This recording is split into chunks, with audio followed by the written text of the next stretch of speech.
Сәлем достар, бүгін сіздермен ең дәмді болып шығатын оладьин рецептімен бөлісетін боламын. Ең алдымен бізге қажетті заттар айран, қант, қопсытқыш, жұмыртқа, сұйық май және ұн қажет болады. Қопсытқыштың орнына соданы қоссаңыздар да болады. Ең алдымен бізге жұмыртқаға қантты қосып, жақсылап араластырып аламыз.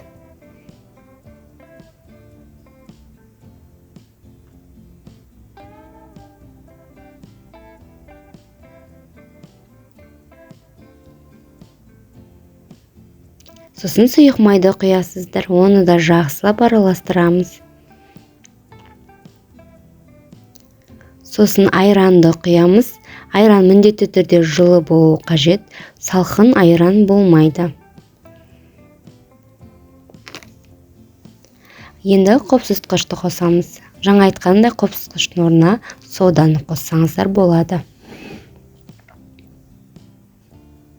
Жақсылап араластырып,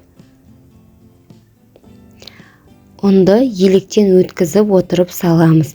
Міндетті түрде електен өткізу қажет, әйтпесе қамырларыңыз көтермей қалуы мүмкін.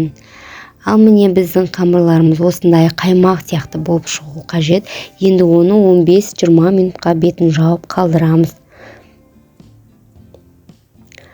Енді 15-20 минуттан соң дайын болған қамырларымызды қызып тұрған табада астын қатты емес, жай ғана майлап, аз-аздан қасықпен сала отырып пісіріп аламыз.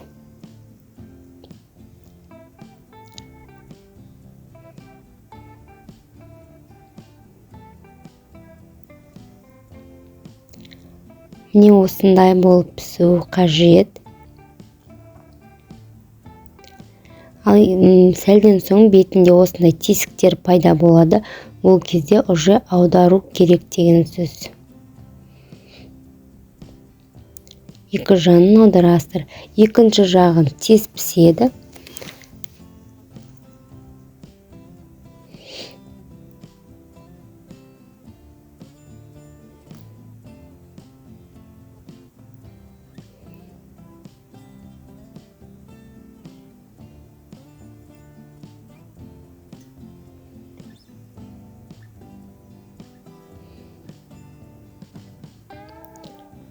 Не осындай болып пісуі қажет.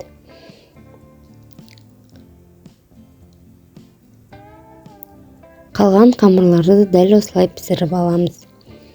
Міне арасы ешқандай шикі болмайды, әп-әдемі болып піседі, осындай болып піседі. Ал достар, міндетті түрде жасап көріңіздер. Келесі